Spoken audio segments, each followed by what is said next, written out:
남녀 가정의 흔한 고민인 둘 사이의 문제인데요. 그런데 사이가 나쁜 게 아니라 그 정반대. 밤이가 탄이를 너무 쫓아다녀서 문제랍니다. 굳이 붙어있지 않아도 되는데 꼭 항상 옆에 항상 붙어있으려고 하는 욕구가 되게 심해요, 밤이가. 엄청 싫어하죠. 밤이가 그럴 때마다 이리저리 피하기 바쁜 탄이. 귀찮은 모양인데요. 보호자가 있거나 없거나 밤이는 그저 오매불망 탄이에게 향할 뿐. 곁으로 다가가 바짝 몸을 기대고 애교까지 떨어댑니다.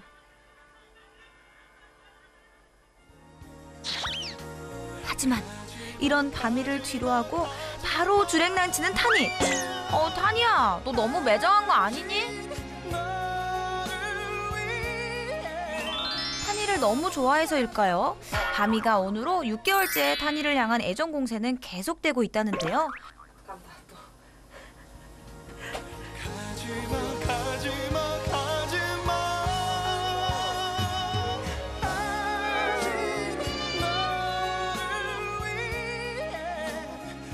탄이가 저기 누워있으면 와서 어떻게 해요? 옆에 있고 싶어요. 그러니까 붙어있고 싶어요. 오빠를 되게 좋아해요. 여기 엉덩이라도 붙이고 싶어하고 같이 있고 싶어하고.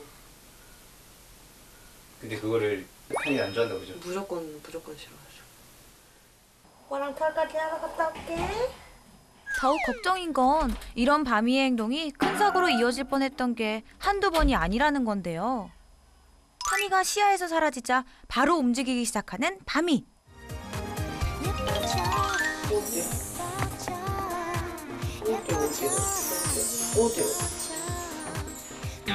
탄이가 있는 욕실 문 앞에서 한참 서성이더니 결국 캣타워를 밟고 위로 올라가 보는 밤이.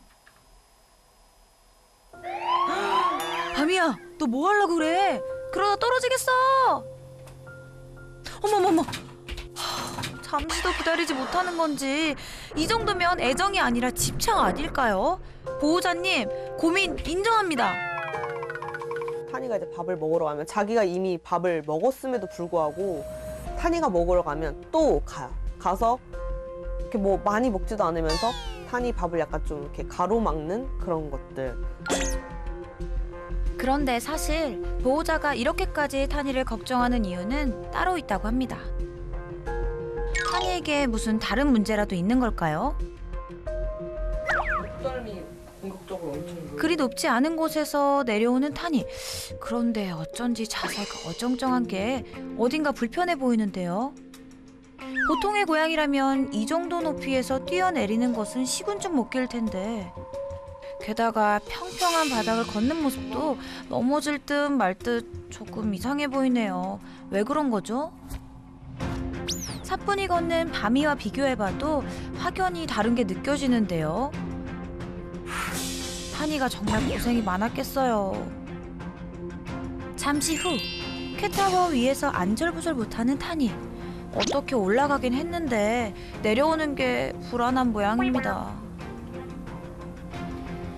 내려달라고 지금 하는 거. 보통 안에서 내려주거든요. 지금 또 아래 보고 있잖아요. 고양이들이 그렇게 좋아하는 캣타워 놀이도 마음껏 할 수 없다니. 어쩌다 올라갔다 내려올 땐 다리가 아닌 턱으로 착지하는 탄이. 정말 힘들어 보이네요.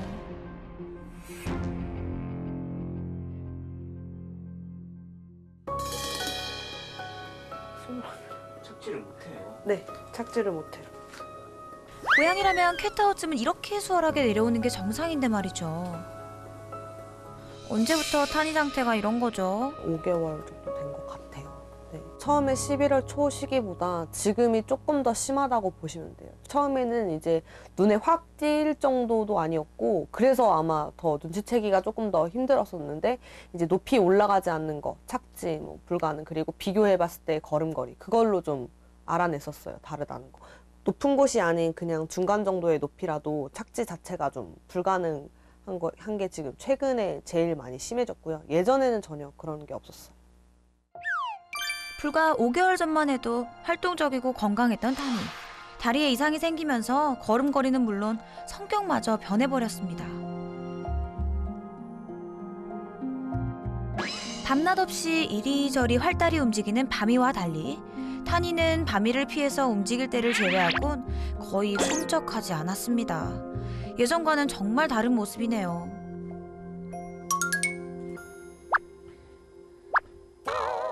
장난감으로 기분도 풀어주고 놀아주려고도 해보지만 타니는 무관심, 바미만 신났네요. 다시 예전으로 돌아갈 수 없는 건가요? 고양이 상태에서 유추해 볼 수 있는 병은 다 유추를 해서 키트 검사도 했고 이제 뭐 혈액 검사도 다 했고 아직까지 그게 크게 원인을 저희가 파악을 사실을 못 하고 있었어가지고 원인을 알 수 없는 타니의 상태. 그런 타니를 향한 바미의 위험한 애정 공세까지. 과연 이 밤탄남매는 행복해질 수 있을까요? 또한 타니는 예전에 건강했던 모습을 되찾을 수 있을까요? 성격이 행동 변한 거 보면 많이 안타깝죠. 왜냐면 그러니까 타니 외로움을 좀 덜어주고자 친구를 만들어주려고 데려왔는데 오히려 그게 좀 득이 되는 게 아니라 좀 실이 되는 쪽으로 자꾸 이제 방향이 좀 그렇게 가다 보니까 둘이 좀 같이 좀 어우러져서 가고 싶은데 그런 방법들 좀 잘 모르겠어서 그게 좀 제일 큰 걱정이에요.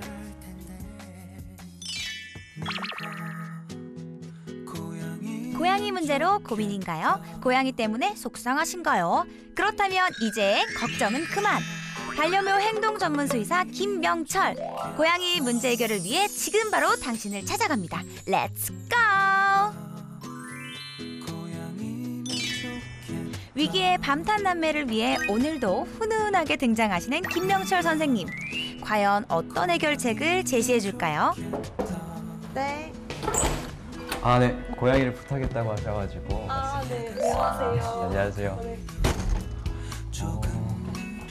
저 친구가 밤이. 네, 위에 있는 애가 밤이고 아래에 있는 애가 탄이에요. 오. 네, 얘기들 좀 잠깐. 네네. 타니부터 좀 먼저 볼게요. 네. 가장 설레는 순간이죠? 자, 안녕. 안녕하세요. 제가 탄이에요. 밤이랑 다르게 타니는 좀 긴장을 많이 했네요. 네. 좀 더 예민한 편이긴 해요. 고양이들 긴장하면 네. 여기 이마 가운데 이제 내천자가 생기거든요. 아, 네네네네. 지금 보면 계속 여기 내천자가 생겨. 그래. 무슨 소리 났어? 그래. 이게 뭐냐고. 빨리 문 열라고 하는 네. 거구나. 말을 하네요. 의사표는 확실하게 하네. 제 팔. 네네네. 좀 빨리 열고 나 좀 혼자 있게 좀 해달라고. 네. 밤이는 네.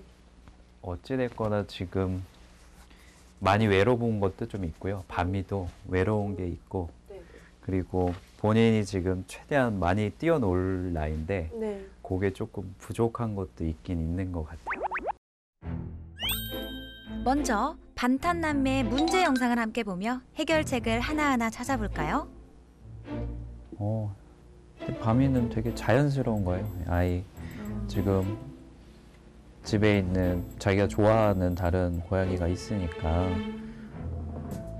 그냥 마음속에 저는 그게 계속 들리는 것 같아요. 놀자, 같이 놀자. 이게 계속 그 마음이 너무 잘 느껴지는 게 보이고요.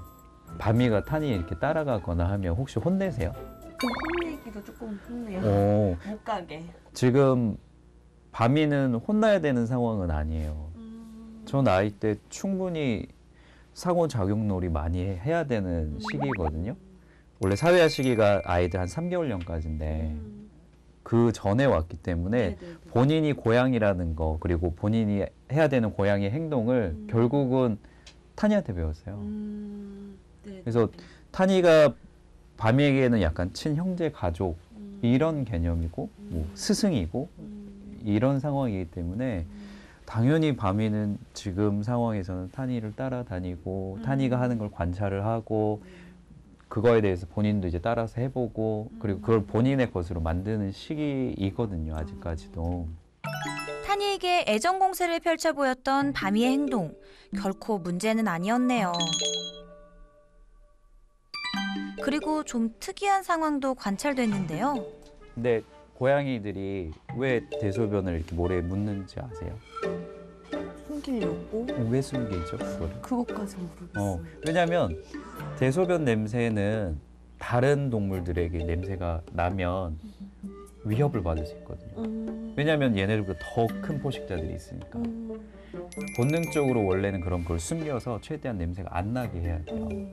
근데 지금 타니가 그게 시원찮잖아요. 몸이 네. 좀 불편하니까. 네. 근데 가족 공동체라고 생각하면 바미는 그 위험성을 낮추기 위해서 가서 그걸 이제 대신 대신 묻어주는 거예요. 그런 걸 보면 바미도 되게 기본적으로 착한 아이예요. 네. 착한 아이고. 놀랬어요, 어. 지금.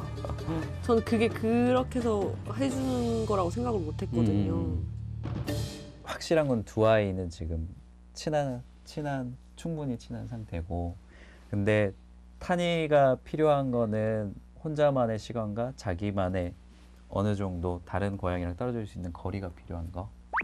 그리고 바미는 너무나 당연하고 정상적인 행동들을 계속해서 하고 있는데 저 나이 때는 놀고 싶거든요. 활동하고 싶고 에너지를 다 소모하고 싶거든요. 그거는 아이가 이거는 진짜 꼭 필요한 부분이니까 그럼 각자 아이들에게 필요한 걸 좀 제공을 해줘야 될 것 같아요.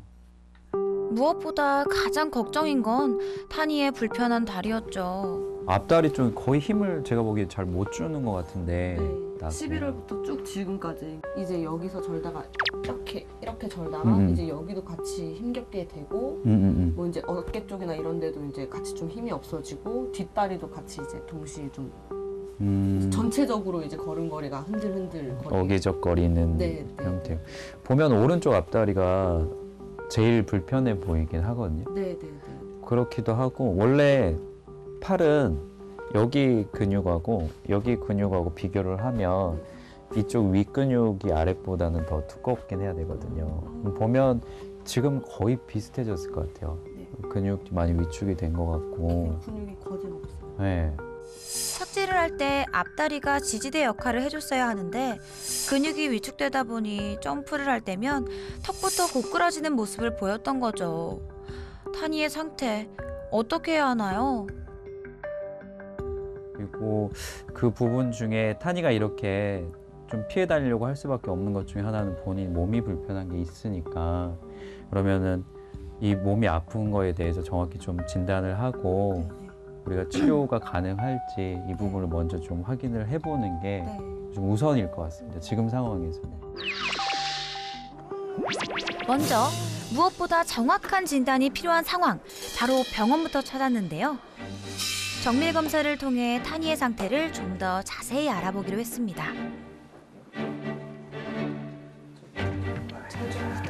네. 타니가 검사를 잘 견뎌줘야 할 텐데요. 보호자도 맘을 졸이며 그 시간을 함께합니다. 버텨야 되는데. 지금 벌써 눈치를 채가지고 타니야, 긴장하지 말고 검사 잘 받고 와. 그동안 병명이나 원인조차 알 수 없었던 만큼 좀 더 오랜 시간 동안 정밀 검사가 진행됩니다.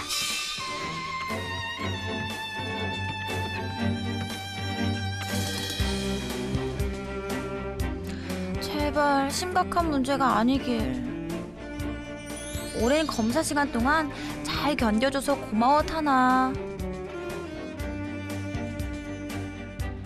타니의 모든 검사가 끝난 후 병원 선생님들이 한자리에 모였습니다. 1년 6개월령 된 그런데 분위기가 심상치 않은데요. 일단 아이가 처음 병원을 내원하게 된 이유는 지난 5개월간 보행 이상이 있어가지고 내원하게 됐고 이렇게 근육 자체에 문제가 생기는 경우는 잘 보지는 못했어요. 사실상 치료 방법이 없는 외과적으로 제가 가족으로는 해줄 수 있는 부분이 전혀 없는 적으로 해줄 수 있는 부분은 전혀 없는 거. 치료 방법이 없다뇨. 상태가 심각한 걸까요? 검사 결과에 대한 보호자와의 상담이 시작됐습니다. 앞에서 말씀을 드릴게요. 네네.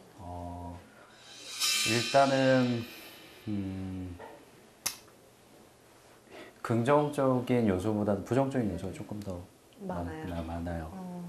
몸 전체적인 여기저기의 근육들이 지금 변성이 와 있는 상태다. 다발적이라고 볼 수밖에 없어요. 어느 한 장소에 국한돼서 생기는 문제가 아니고. 그래서 근육병증으로 보는 게 확실할 것 같아요. 일단은 근육 자체의 문제는 앞으로도 만약에 진행이 되면 아기는 지금 그래도 좀 걸어 다닐 수 있는 상태인데 이제 이런 보행 자체가 완전히 좀 불가능해질 수도 있는 상태이기는 합니다.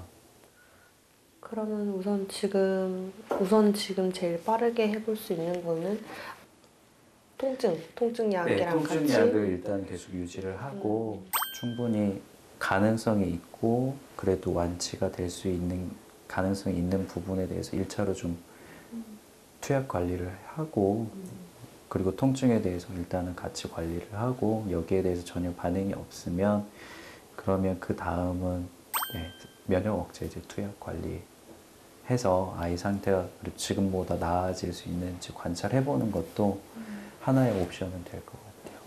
대신에 너무 큰 기대는 하지 않으셨으면 좋겠어요. 그럼 그냥 저대로 계속 안 나빠지기만을 그냥 바라는 수밖에 없는.